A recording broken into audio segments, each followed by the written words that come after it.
Hello, everyone, and welcome to another edition of Wise Women Weekly with Monty and Robin, presented by Enlightened Networking.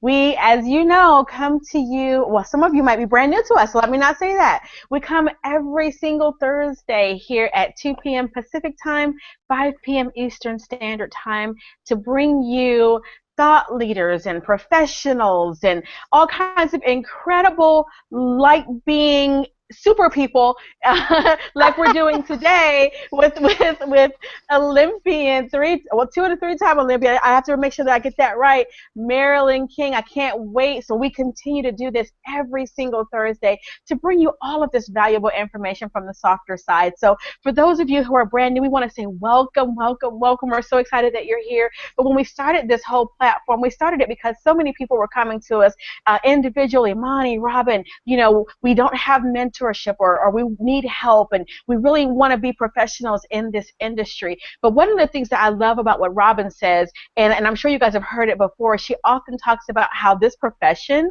is like a personal development plan with a compensation plan attached to it. And I thought that that was the most perfect way to describe this. And so every single week we get to dig into the treasures, as we were just talking about before we went live here, that Marilyn was sharing, that Robin has this treasure trove of people that she's connected to, that she's opening up her world to us. And so, Robin, we're so grateful, and we're so grateful that you're going to share the treasure of Marilyn with all of us today. And so, from my heart to all of yours, welcome to Wise Women Weekly. Robin.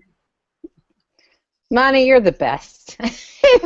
I love working with you, and we again welcome everyone, and thank you for taking the time to be with us at Wise Women Weekly. And it is just, Monty and I have wonderful alignment with what's important in the world, and we love to help people live their dream lifestyle. And so we get together weekly to give you the resources, to give you the tools, so that everything that you do personally and professionally can be even better.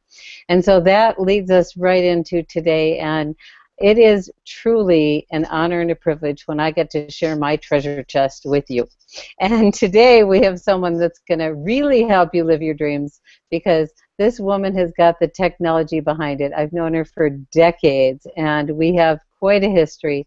And she's one of those people that has taken the power and the lessons from sport and translated that into exceptional human performance. Her story's amazing. We bonded many years ago when I was involved with a program called World Peace Tours, and we instantly fell in love with each other. We didn't meet for quite a while after that, and then every time we've had a chance to be in each other's presence, it's always a gift. What she brings to individuals, what she brings to organizations, what she brings to people that have been raised kind of in a challenging environment is truly extraordinary. And I am honored to share this absolute treasure that's been in my life for decades with each of you today. And I want to welcome Marilyn King. Welcome. Well, thank you, Monty, and thank you, Robin. Monty and I are new to each other, but Robin, you and I are not. And you do have a treasure chest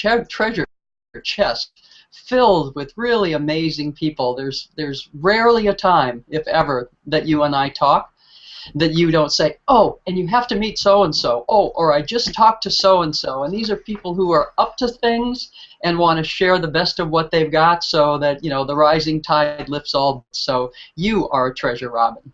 Thank you for inviting me. Yeah. It's great to have you here. So just a little bit about Marilyn before we get started with our program here. And I'm going to read a little bit because I want to make sure you capture a little bit more about what we've got here today, because oh boy. So Marilyn is an internationally respected business consultant, inspirational speaker, corporate trainer. She assists people in truly transforming their performance and their future. And I remember having Marilyn as a guest at an event that I put on many years ago, and she upstaged the man who never gets upstaged. I'll never forget it. I'll never forget it, because the power of a speaker isn't so much just what happens in that moment, it's what happens after. And Marilyn's gifts are that she gives inspiration and education, but it has a lasting impact on people. And so that's one of the things I love to share about Marilyn. And she's going to share some great technologies with all of us today that can change your game, literally change your game, because there's nothing that is more minutely measured than performance in sport. And Marilyn comes to us as an Olympian and will be able to share with us a little bit about how Olympian thinking can help you have your dreams come true. So let's jump in, Marilyn. And I think it's always wonderful, and I know you've shared it many, many times, but many people in this audience have never heard your story. And please share your story with us, Marilyn. Where did this begin? Yeah, well, thank you, and it's a really fun reminder about that time I spoke, and the gentleman you were speaking of, he was such a showman and loves being on stage. And I think what happened was, you know, people see how sincere I am about having come from kind of an ordinary background, had some extraordinary things happen that I learned, and just wanting everyone to know this. So while I wasn't the showman that he is, you know, they really, what I had to offer came across and stuck. So that was fun to be reminded of that, Robin. Yeah, and just I think the brief part of my background that people appreciate knowing is that often when people think about Olympians, they think about people who are so different from them. And I call myself an ordinary Olympian, as in I'm an ordinary person who got to become an Olympian. And how that happened was because as a military brat and moving all the time, every time we moved, I had a very difficult time making friends. But if you got involved in sports after school, it was easier to make friends. And then one day, I was at a track meet, and they invited someone I had beaten to go to the Olympic training camp. And it was like, wow, if they think she can be in the Olympics, and not only did I beat her, sometimes you beat someone who had a bad day, but I beat this person, and I knew I was better than she was, and she was being invited to go to the Olympic training camp. And so from that moment on, I just woke up every morning thinking, if they think she can be in the Olympics and I'm a better athlete than she is, what does that mean? That means that maybe I could be in the Olympics. So that's what we now know is called a paradigm shift. I went from thinking A, which is I'm just here to make friends and have a good time and do my best and maybe win second or third place, to waking up every morning and thinking I could be in the Olympics. And in the beginning, it was an incredulous little voice. I could be in the Olympics? It was like crazy. But with each day and with each week, you know, I could, maybe I could be in the Olympics. And what we now know happens because we have brain research now that tells us, it's called cognitive dissonance. The mind can't hold two conflicting beliefs. This outrageous thought that I could be in the Olympics and my knowledge that I wasn't really that great.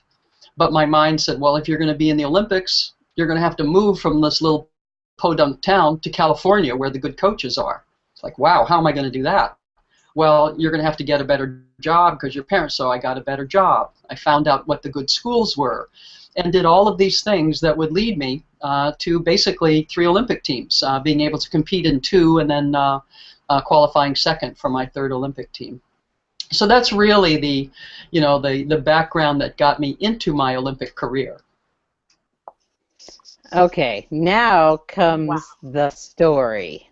The story that, I mean, you had the paradigm shift from being an ordinary athlete, going to make friends by doing sports, to having this awareness and this new way of thinking that you could be an Olympian, to actually becoming an Olympian. Yes. So why don't you take it from there, because it gets more interesting.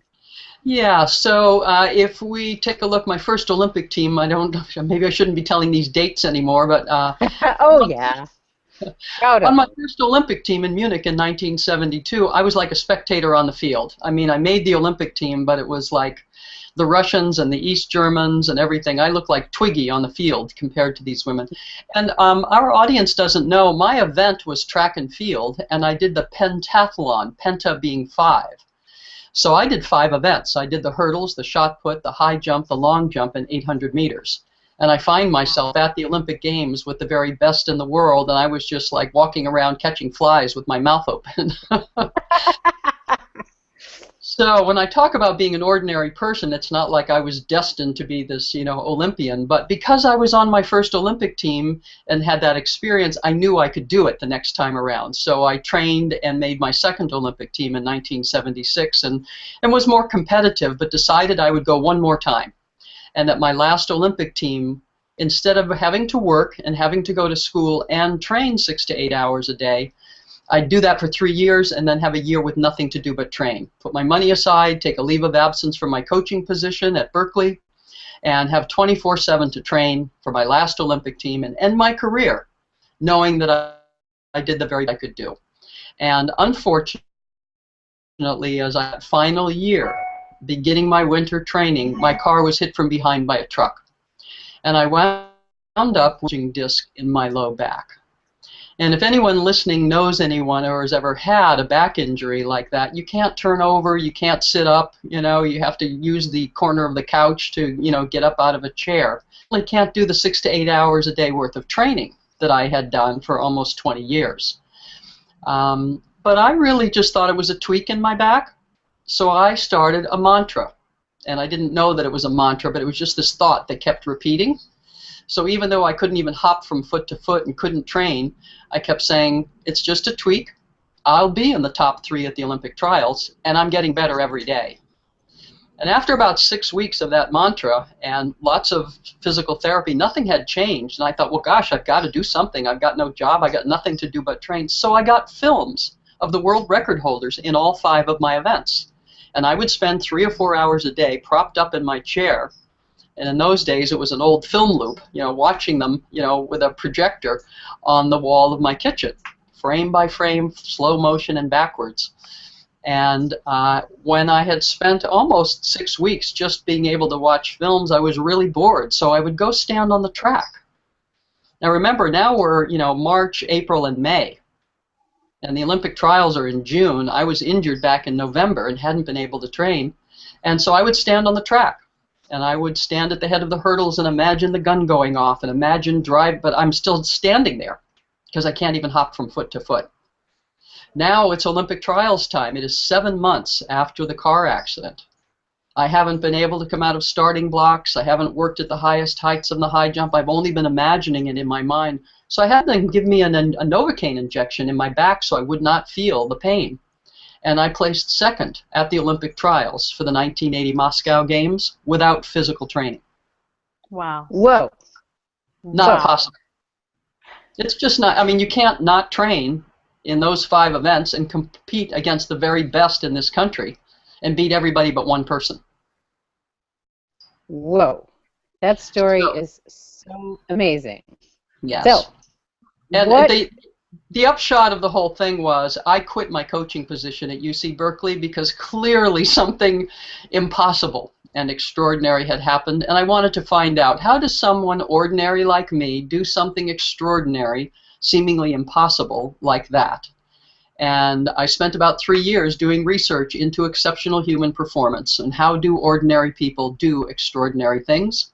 And that really is the genesis and the foundation for what I've been doing now for almost 30 years, which is teaching what I discovered that I call Olympian thinking. Whew. That's so big. I've heard this. So huge. I know. I've heard this story many times before, and it deeply moves me. And Mani, this is your first time hearing it. So what do you think about this? It takes me to last night, actually. Last night, my husband and I were talking about athletes, and we were watching the CrossFit Women's Games. Oh, my gosh. And did you see it, Marilyn? I didn't see it, but I've seen some of it, yeah. Yeah, and we were watching the CrossFit Women's Games, and I was looking at them, and I was thinking about how extraordinary you have to be to, number one, be willing to put your body through that, to be willing to train that hard, I know what it takes, because honestly, I'm just being honest with you, Marilyn, I really, really, really want to work out, but I really, really, really don't at the same time. But here's the thing that I was thinking about. At the end, I told my husband, I said, I have a new hero, because I watched the young lady win. And afterwards, she was still tired. She was still breathing heavily. And she was crying, and she stood up, and they asked her, what did you do differently, because you came in here and you just dominated every event? And she said, it wasn't so much about what I did physically. It was about the fact that in my mind, I refused to live to my weakness. I died to my weakness. And every day that I showed up to train, I trained as if it was game day. I trained as if I won. And every single time. And so when I saw that, I said, oh my God, she died to her weakness. And every day she showed up as if this was the day to win it all. That's how she trained. And so when I'm listening to you, I looked at my husband, I said, I have a new hero, because, so many times our minds are like, ooh, that looks like it's going to hurt, but not, no pain, no gain, right? So when I hear your story, it takes me to last night, and it gives me these series of events or coincidences, or however we want to call them, that are speaking to you on a universal level. So I'm hearing you and your story, and it's just confirming what I heard yesterday. And so now you're my new hero too. Hearing how you were able to go from not training to seeing yourself there, to standing at the track. That's a whole different paradigm shift. And we talk about the power of positive thinking, but I think oftentimes we don't think about how much power our mind has in terms of controlling what happens on our bodies. And I think that that's incredible. Yes. Absolutely. And one of the things I really appreciate about what you just said, Moni, is that oftentimes I find that the interviewers, when they have this wonderful opportunity to interview the champion, they ask these questions that are just like, oh, please, there's so much more important here. So the interviewer asked a really good question, and for the winner to speak to the mindset. Yes. Because without that mindset, I don't care if she was the most talented, I don't care if she trained harder than anybody, it is the mindset that sets the tone for what she does on a day-to-day basis, which is what adds up to the result that she produced. Wow. Wow. Yeah. I am excited about right now. Your energy is just off the charts. I'm feeling it through here. So I'm like becoming this inner Olympian. So you guys just watch out. So here's the thing, Marilyn. You have this awesome model of passion, action, vision. Can you explain how it works to support exceptional performance? Yeah. A half step back. It's what happened for me coming out of the story that I told you. So it's 1980. I quit my coaching position at Berkeley. I tried to find out. I started entering all this research. And the first thing I discovered, and we're talking 1980, and I started reading all this stuff about imagery, visualization, and mental rehearsal. And I discovered all of these incredible things about it. And I thought, wow, these images that we create in our mind, day and night, right? These ideas and thoughts are going on even when you're dreaming. They have this incredible ability to impact, like hypochondriacs don't think they're sick. They make themselves physically ill by what and how they think. So it does affect our physical body. It affects our performance. If you stand in front of the high jump and go, wow, there's no way I'll ever clear that, you might as well sit down. And it also affects your future. If you're someone who says, well, gee, I'm really not as good as them and I could never be in the Olympics, you don't embark on the things that you need to do day to day that will take you to. So I discovered that the images that we create affect our physiology, our performance, our future, and I'll say even our collective future. And I wound up spending a couple of years just going, oh my gosh, everybody should know this. This is hardwired into every one of us. It's like, but they don't teach us this. And some people were calling it Nouveau California hot tub stuff back in the 1980s. And when I started teaching it, it didn't really work to turn people into high achievers. So I went back to the drawing boards and discovered what you were asking, Moni, which is what I call Olympian thinking. And these thinking skills are absolutely critically important, without a doubt. But in fact, there is an energy or a power source that has to be there. And for me, just the idea that I could be in the Olympics, you could say, well, how would you, I'll give you $1 million instead, or you could be president of the, no. To be in the Olympics was the greatest thing I could imagine. So to wake up every morning and think, excuse me, it was kind of like, holy crap, I could be in the Olympics? That idea changed my biochemistry. I didn't think, oh, I have to get out of bed and go run in the rain and there's nobody. It's like, wow, I could be in the Olympics, and you mean if I go run in the rain this morning, maybe I could? Wow. So exceptional human performance is always passion-powered. So it is what Olympians and highly successful people do consciously or unconsciously, is they awaken in the morning not saying, oh my gosh, it's Tuesday and I have to nya, nya, nya, nya, nya. They wake up and go, wow, we could see peace in my lifetime.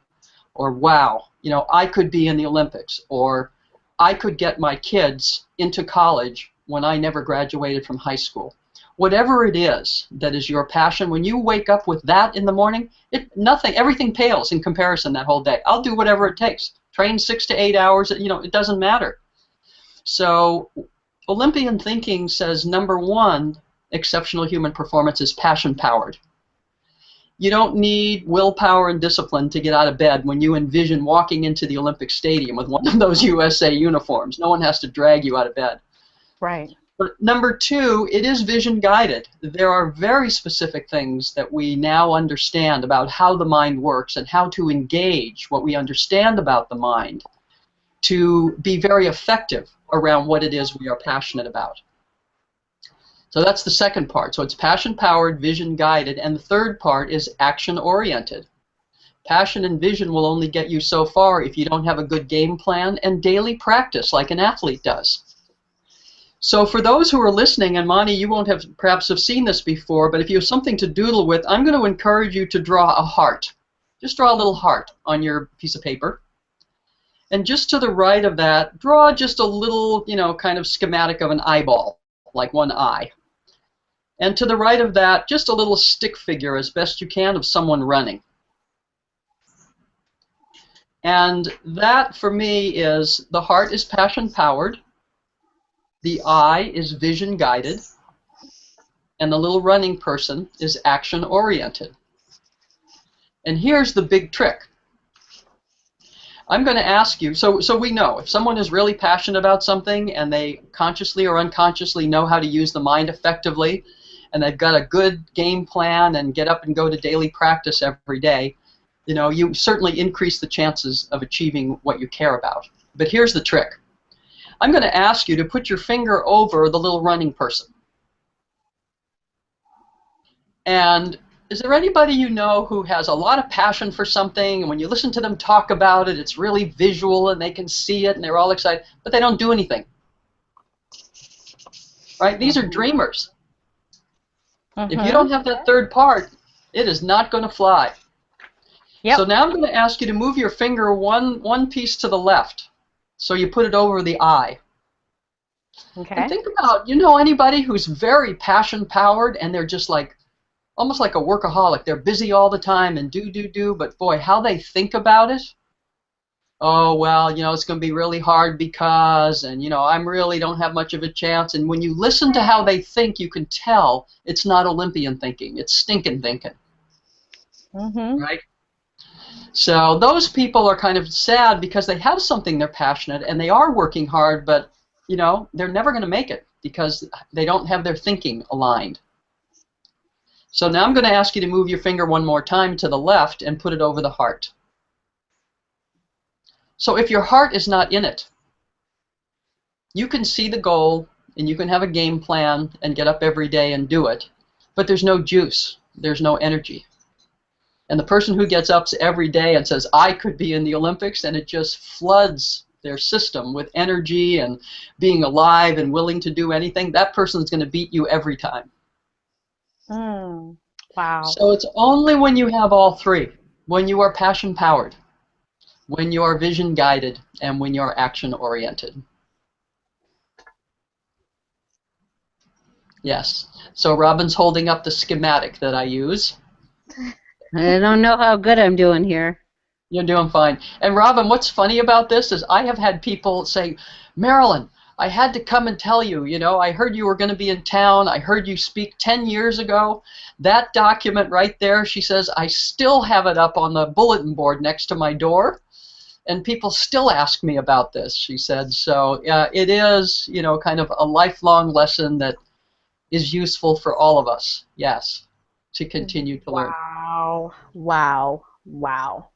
Well, you know what, and Mani, I want to demystify this for 1 second. Yeah. Because when I first kind of discovered this, it was like, wow, this is revolutionary. Wait till people, hear we're all wired this way. We have things we're passionate about. We sometimes think like this, and, we move into action, and people have set their mind to something, and now they can understand why they were successful. But I thought it was something new and revolutionary that would, change the world in a certain way. And a couple of years into it, I was looking at it, and I was looking at it instead of passion, vision, action, I was like reading it backwards. And I went, wow, action is what we do with our body, vision is what happens in the mind, and, that heart thing, that's like the human spirit. And I went, oh, that's body, mind, and spirit. Sages, Wow. philosophers, and, it's all I did was find a different way to language something I discovered through sports that's really just the perennial wisdom. When you align body, mind, and spirit, look out. We can end right here. We could end right here. Yes, yes. I need to soak that. I need to soak that. Robin, you go ahead. I need to. Sometimes Monty, you need to sit with let a me actually thing. do this, Monty. I want to ground you. Okay. So I'm going to ask you and anyone else who's listening and paying attention to just remember a time when you set your mind to something. When was the last time you get that feeling in your gut, and something almost like something punches you and says, I don't care what anybody says. I'm going to. Do you remember that feeling? I do. Do you remember what it was about? I do. So I won't ask you what it was about, but I want everyone listening to just really get really clear and remember, the time and the colors and the feeling or who was there or the smell of it, whatever it was, bring it to life. Because that is in you.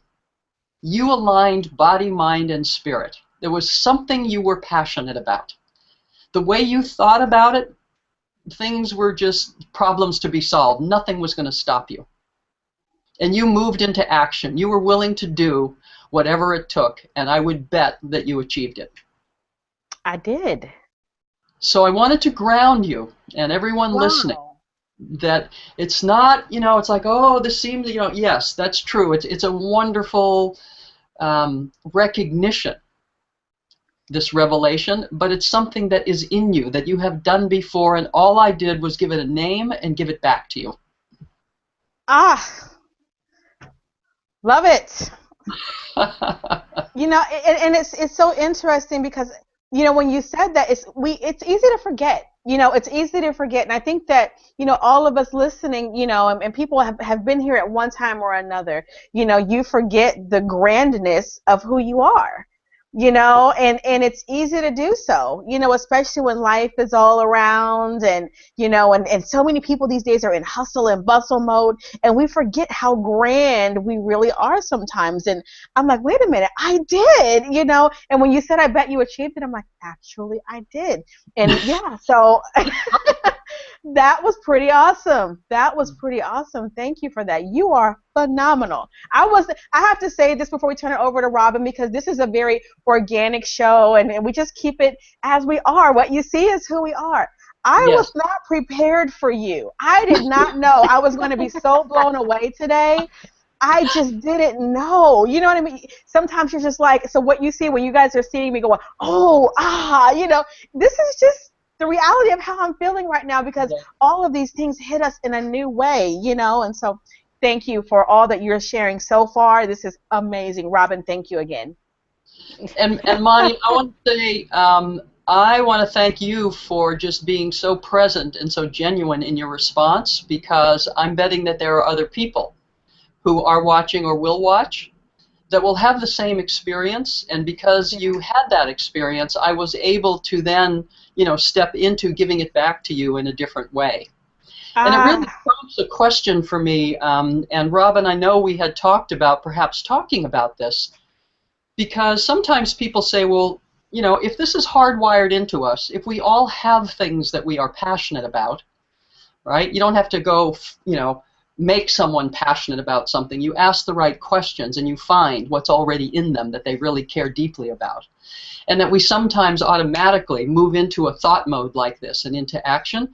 So the question sometimes is, well, so how come more people don't achieve, their potential. Yeah. And there's two things that I would like to say about that, if we're okay. We're okay with this, Robin, to go here? Totally. Yeah. Two things really occur for me, and this is, I have empathy for humankind around this. Number one, throughout our human history, in my opinion, people didn't have the privilege to ask the question, so what are you passionate about? If you could do anything, what would you do? Humankind was in survival mode. The men were out there slaying the woolly mammoth. The women were, carrying the water and planting the seeds and planting the food. And, we all were living cooperatively just to survive. And I know people say that, oh, people are always fighting and we'll always have wars. No, well, maybe, but I don't believe that. But what's true is we have always cooperated. Cooperation is in our DNA, or we wouldn't be here. But in terms of aligning passion, vision, and action, and Olympian thinking, and people achieving their potential, for most of human history, and a lot of people still, are just in survival mode.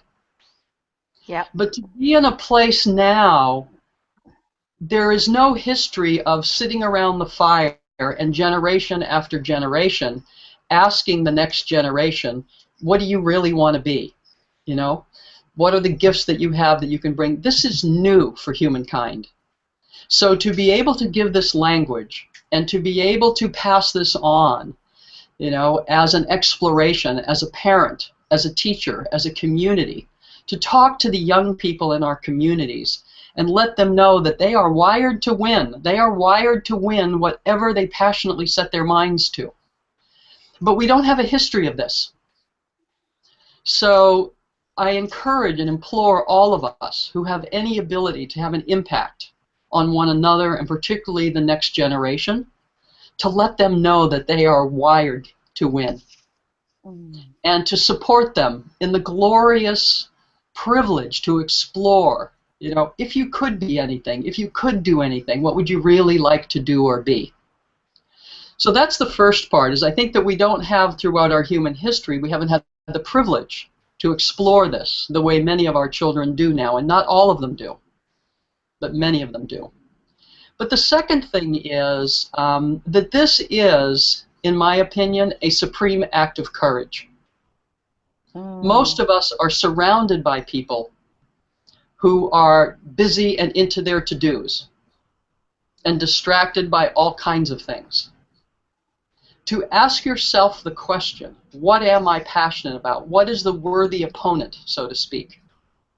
What is worth my life's investment? That is a courageous question. It is a courageous exploration. And when you come up with the answer, it is a courageous thing to pursue. Because you could fail. But what a wonderful way to live a life, in the pursuit of something that really matters to you. Yes. Yes, yes, yes, yes, yes. Oh, this is awesome. Robin, you have to take it away. I'm going to shout. This is so awesome. I love it, Money. And it's, this is one of my greatest joys is sharing treasures, because when people get to experience Marilyn, they have a paradigm shift. And, here's someone who came and thought she was ordinary. Yes. And then had a shift. And then became extraordinary. And then took it on to study what was it. And then to realize that we all have this capacity. And to break it down into such simple pieces as passion, vision, action. And Marilyn, people can access that model on your website, can't they? Yes, they can. It's available as a download on waybeyondsports.com. Yeah. And you can find that model of passion, vision, action. And I encourage you to put it in front of you and live in those questions, because no matter who we have on and what our program is, what Marilyn just said is those powerful questions of, what are you passionate about? What is worth living for? And we have our life force, and how are we spending it? So, you mentioned something, Marilyn, that is so deeply moving to me, which really leads to the future of our world, is your absolute devotion to working with young people. And I know this is a little diversion from where we were going, but I'd love if you would share about the Dare to Imagine program, what inspired, what happened with it, and now what are you doing with young people? Because this is our future, and I think for those of us, you know, we talk about creating a successful life for ourselves, and you just said it, one of the most impactful things we could possibly do is really ask those questions to young people, create a safe, supportive environment for them to live in those questions and pursue those things they have passion about. So could you share a little bit, because it's such an amazing story.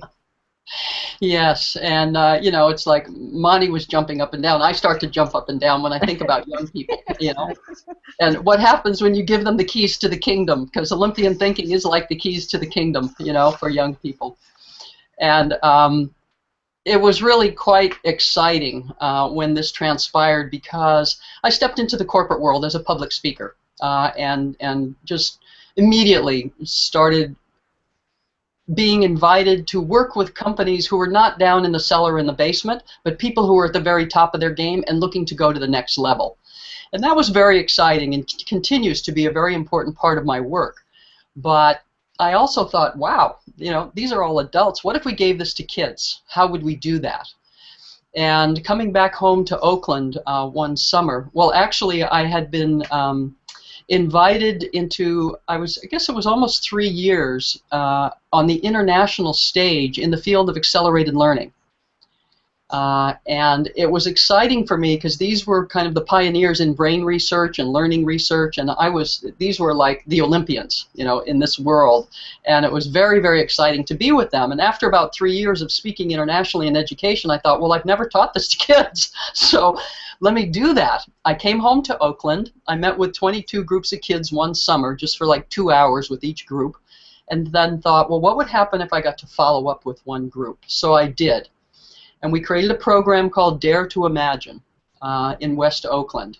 And these were kids who came from crack houses, and, you know, one kid was homeless, and they came to this one location every day after school because they fed them, they helped them with their homework, you know, and they helped them in a variety of ways. So I went there once a week. And to keep the story short, I had never done Olympian thinking with kids before. And so we started off by saying, well, these kids have a very limited view of what's possible for them in terms of passion, right? They see the cop, the teacher, and the drug dealer, and they don't want to be the first two. Yeah. So let's open up their world. So we did fun things, like we piled them into cars and took them to the Oakland airport and put them in groups of 3 with a clipboard and said, whichever group comes back with the most jobs related to the airport gets ice cream. We only have ice cream for 3 kids, so, you know. And it was very exciting. They came up with 16 jobs just related to the tile they were standing on before we sent them off in their direction. But suffice to say, we basically spent about a month taking them to different places, opening up their minds so they could see just the plethora of kinds of jobs that were out there. And when we brought them back into kind of the classroom setting and moved them from passion to vision, we did 2 vision activities with them.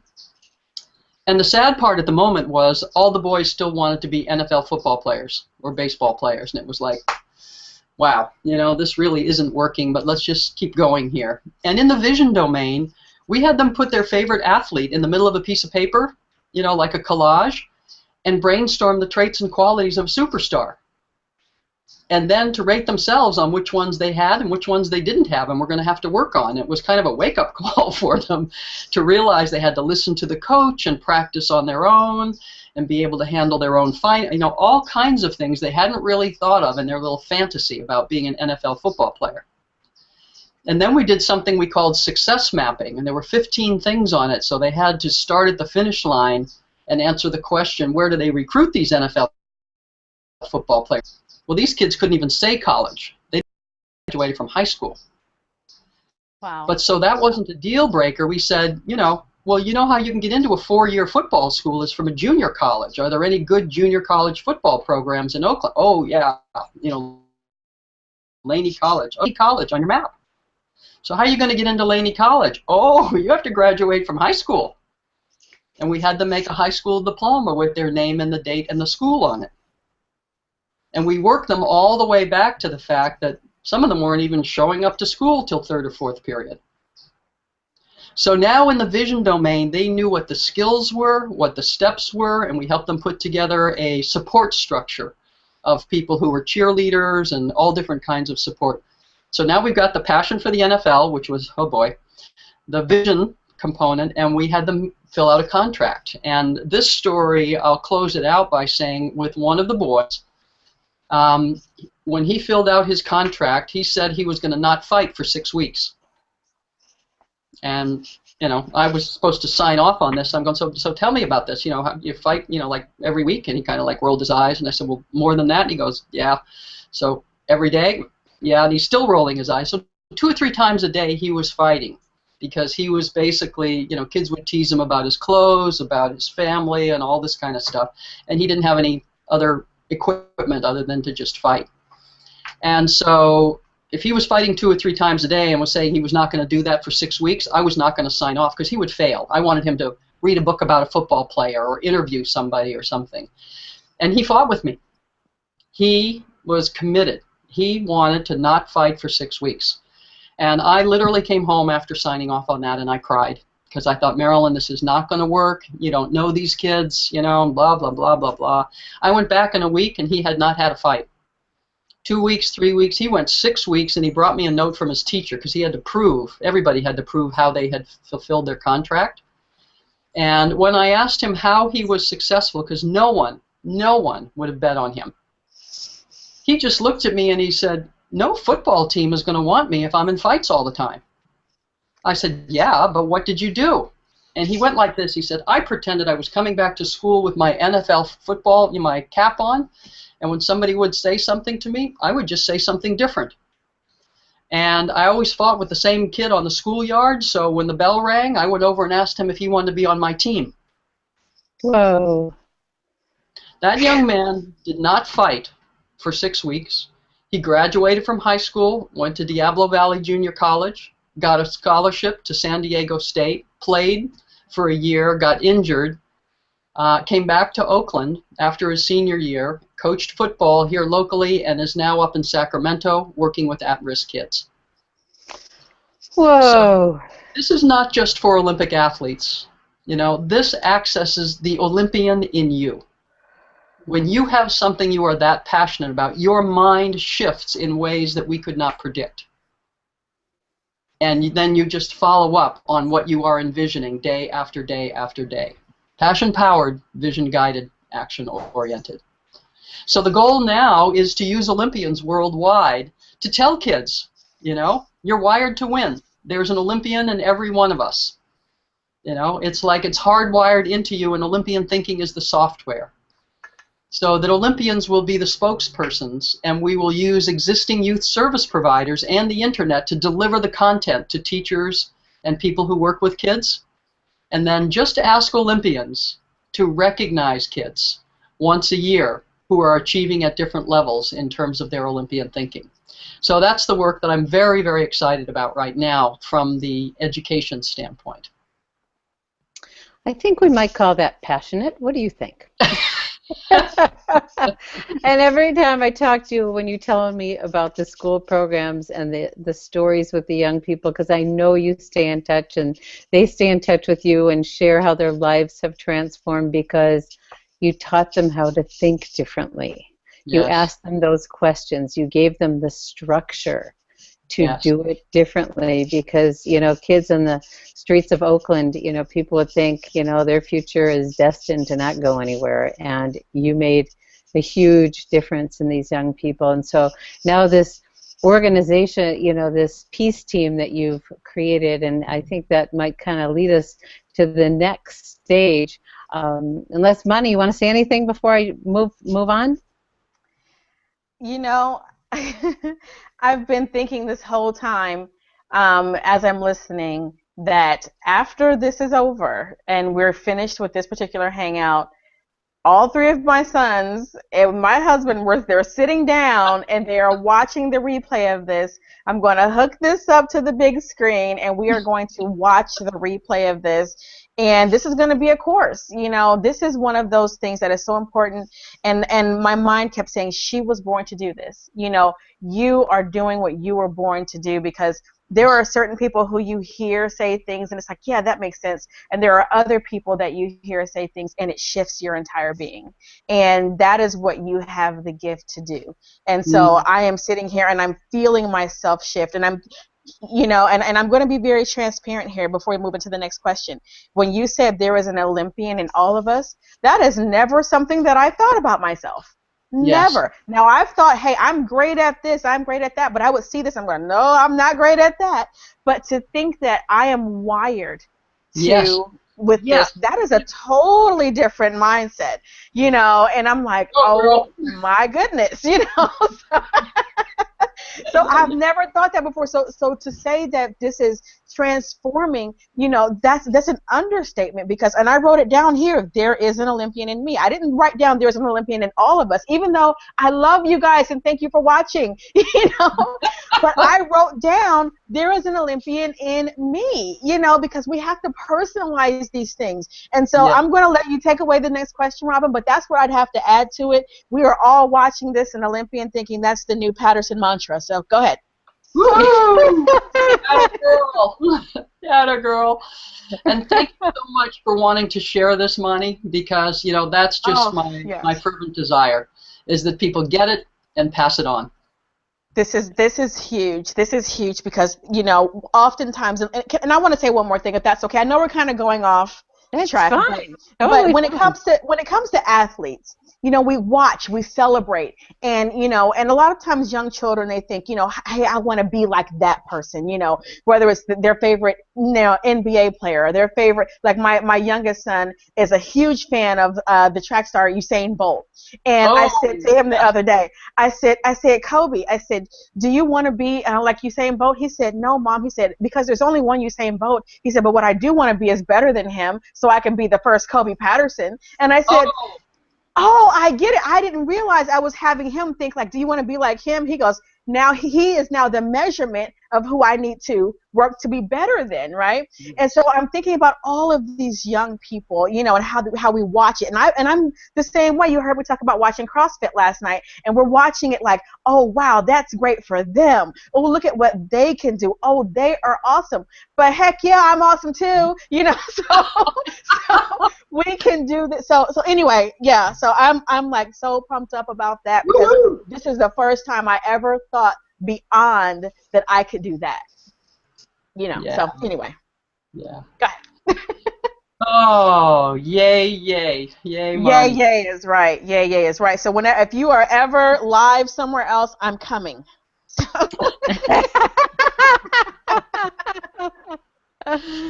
Oh, it is a gift, and this is just so wonderful for me to be witness to what's happening here, because this is what it's about. This is really what it's about. And Marilyn's work, she's someone who is, as you can hear, so clear, so passionate on her path.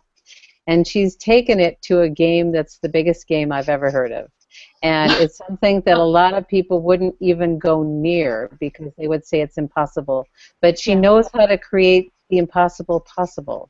And she's created a strategy, and she's created, a game plan and a way for us in our lifetime to experience something that people think is impossible. So, Marilyn, what's the most exciting part of your work right now? So do we have another hour? We can. Go for it. Because the best is yet to come, my friends. Yes. So remember that passion, vision, action, little 3 icons that you put down there? One day I was sitting thinking, oh, this is really great work. I'm really proud of this, but something's not quite right. And so I sat down and got quiet and asked myself the passion question. And just got quiet. So what could you be, like saving the whales, but what, Marilyn, are you passionate about now? And it was like my grandmother, duh. Human potential, that made perfect sense. And peace showed up. And it was like, where in the world did that come from? Huh? I had never been involved. And if you look at those 3 icons, I want to ask you to glance at those 3 icons and put your finger over the middle one.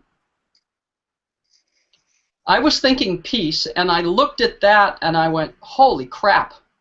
We have two of the three things we need to live in a world at peace.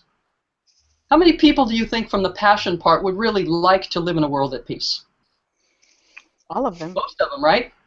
No. Most people on the planet, and some of them way more than others. There's a lot of desire. It may be, you know, muted, it may be, you know, whatever, but deep down inside, you know, people would love. And I believe that most people in the action domain are willing to do something when they know what to do, but the important part is, and they believe it will make a difference. And right now, in the vision domain, it's missing. Number one, people are not really clear about what they even mean by peace. You say peace and they, you know, tie-dyed hippies and, you know, mantras and sitting, you know, under a Bodhi tree or something. That's all nice stuff, but what do we really mean by living in a world at peace? What does it look like? Are you as clear about what peace looks like as I was about walking into the Olympic Stadium? The answer for most people is no. So number one, if you're not clear about a goal, how can you possibly create a good strategy to get there? So the first thing we need to do is to get really clear about what not just you, what do you mean by peace? And then the second thing that happened for me is I found out, because I was just launched into this world of people who've been thinking and working about how do we create the environment and the circumstances so that people can live in peace. What I realized and discovered is, like, even when there have been wars and ugly things happening on the planet, most people got up and had to milk the cow and go get the water and cooperate with each other. Most people who've ever lived have lived in what I would call relative peace. It's not some future fantasy that might never be. There are degrees of peace, and that most of us have lived in relative peace. And that number two, there are people who have been asking, how do we increase the peace? What needs to happen? And over the last 30 years, I have discovered that people have solved seemingly insoluble problems. In the 1980s, people involved in these things knew that runaway population, there was nothing else that mattered. If we had runaway population on the planet, we would eventually destroy ourselves because we couldn't support it. And instead of having 20 billion people on the planet, as was predicted back then, we will stabilize at 11 billion people. Because people dared to imagine that we could stabilize the population. There are people who have been envisioning ending world hunger and are now predicting when hunger will be history. There are people who have been focusing on poverty, and with the Millennium Development Goals, they are predicting the end of extreme poverty. With the Millennium Development Goals, which is the first time that the world has collaborated and cooperated in what people agreed on were the most important things to happen, we have met some of the Millennium Development Goals ahead of time. Some of them are behind time, but we're going to meet them.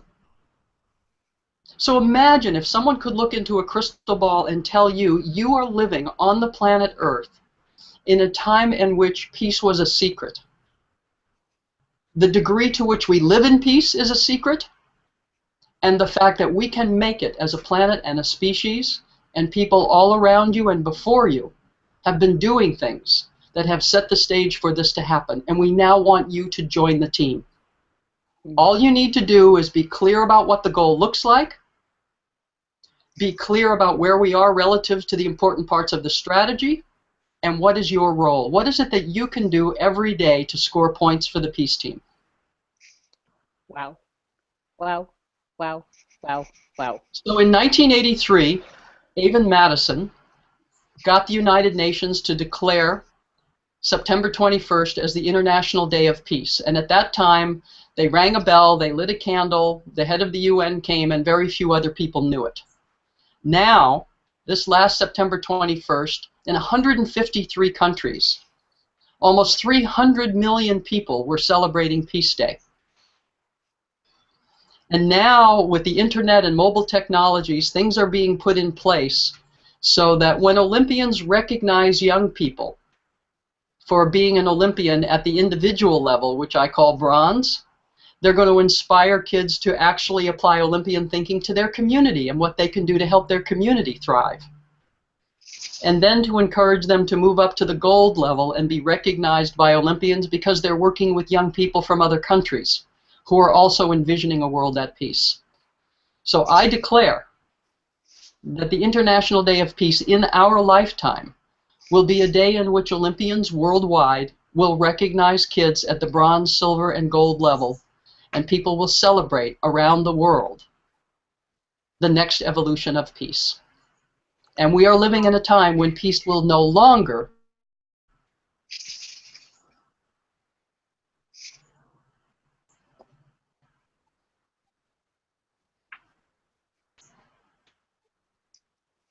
Did we lose Marilyn? Nope, you did not lose me. I'm Oh, just good. quiet. Oh, okay. Oh, good. Well, you definitely took my breath away, and Yes. I think you've expanded paradigms and challenged us to dare to imagine. And you talk about all these amazing statistics that we don't realize are true, because That's right. our media doesn't give us the good news. Our media doesn't let us know that we've made tremendous headway and progress in these areas that are core conditions for having peace on our planet.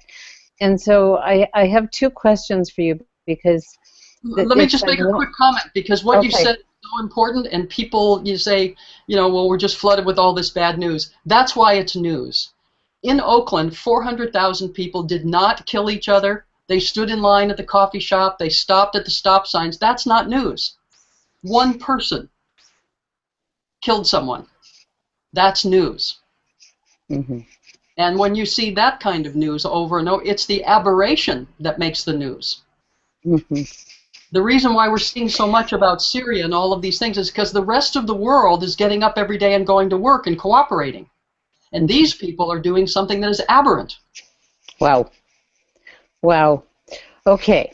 So I want to kind of pull things together, because that's so big and it's so much, and I don't know anyone that thinks as big as you do, but I want to take it to a personal level, because Yes. it does start out. How do we start our day? How do we, what are the questions we're living in that can help us create that sense of peace for ourselves? And then how can we join the peace team and take it that next level? So I know that you've got a tool that can really support people. Would you share a little bit about that, Marilyn? Yes. I figured if something happened to me and my physical body disappeared off the planet, what was one thing I could leave behind? So I created a CD for people to do a guided imagery in the morning of what I call Begin Your Day the Olympian Way. And when you do that, everything else falls into alignment. So all it does is it gives you, sorry about the bird outside, that's it gives you background on Olympian thinking, and then it gives you two choices. If you already know what your goal is, like standing on the top step at the Olympics, then you step into this morning guided imagery of envisioning your goal that day, and then seeing how you will live that day as someone who is that. And there's a long version and a short version. You listen to the long one a couple of times, and then you only have to listen for 7 minutes, but you're beginning your day like Michael Phelps, waking up and thinking 8 gold medals, only it's your version. And if you don't know what your goal is yet, then I encourage people to use the silver version, in which they just focus on a quality that they know will make a big difference in their lives. But from a peace standpoint, just like I did when I first had these I didn't try to find the biggest game in town. I had this, holy crap, we could see peace in my lifetime if people thought differently about peace. And then I found out all of these things and stepped into this incredible community of people. But in the beginning, I woke up in the morning, and I look out in the morning and said, well, peace in my life, we could see peace in my lifetime. What would that look like? And I look outside, and there's flowers and trees and people standing in line. It's like, this looks like peace to me. So what happens is you start to see the peace that already is. And you can encourage and enhance and appreciate that. And then you also want to know, just like an Olympic pentathlete, what's the thing I need to work on more than anything? And for me, it was weightlifting. Right? And for me, the Pathways to Peace has created a peace wheel that has governments and economics and culture and education, and says these are the essential elements that are always present when our societies live in peace, which many of them do.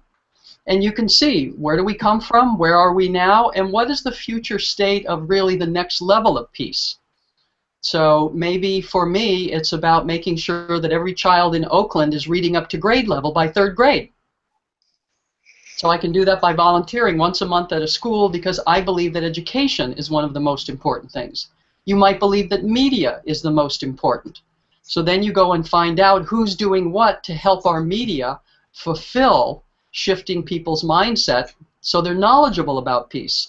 So the most important thing, in my opinion, that you can do is wake up and just ask yourself the question, you know, what does peace look like? And what is it that I can do today to score points for the peace team?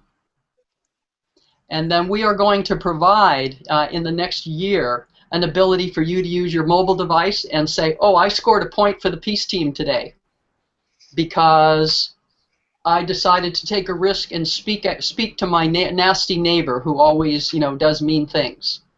But so there are lots of ways that you can score points, and we want everyone to be engaged and part of the peace team, because it does take all of us.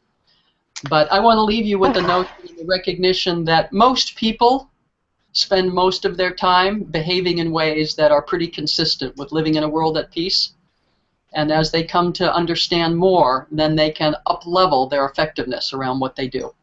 So thank you both so much for providing this opportunity for me to be with you and to share you know, how passionate I am about what happens when people discover that when you align passion, vision, and action, all things are possible. Wow. Well, always, always, always. A total inspiration and a stretch for each and every one of us to live in a different way, to use this important tool and to align those basics of passion, vision, action, and score points for the peace team. Yes. There you go. And I have so many other things we could go for hours, and I'd love to have you back again. Would that be okay? I would love it. Because there's something else I want to talk to you about, which is, really the resource that you shared with me on. Yes, honey, yes. I'm still on my Hangout. So we are finished so up, and I would love to talk with you. Let's finish up. I'm going to have Monty close it down. I want to thank you, thank you, thank you. As always, I look forward to more, and people can go to waybeyondsports.com, get the document, get the CD. And Monty, why don't you wrap it up with a little teaser about what we have next? Awesome, awesome. Well, again, it was a fabulous hangout. It was such an honor, Marilyn. Thank you, thank you, thank you. And thank you again, Robin, for all of this. I know that all of your lives were as impacted as mine was today. And so here's the thing that we want you guys to do. Make sure that you are connecting and staying connected with us on our Facebook group at Wise Women Weekly, presented by Enlighten Networking. You can click to join. We will definitely add you and keep you up to date with all that we're doing. And we've got some incredible things that Robin and I were even talking about even today that we're going to be bringing to all of you, that's going to be off the charts when it comes to value, value, value. As you continue to expand who you are, expand as an Olympian, we're going to create networking Olympians. How's that sound, Robin? Love it. Love it. I love the thought of that. So when we're really getting ready to put together this program, it's going to help you up level your game and really show up big as you are creating a life that you absolutely love. And so I love everything about what happened today, and we're excited to share all that with you guys. So stay tuned and be right back here again next Thursday at 2 p.m. Pacific time, 5 p.m. Eastern Standard Time, as we continue to bring you incredible value like we did today. I tell you, I just keep being blown away week by week. This is such a treasure, and we want you to share this with everybody that you know who's seeking to release the shackles and up level their life. We'll see you guys next week on Thursday. Bye-bye. Bye.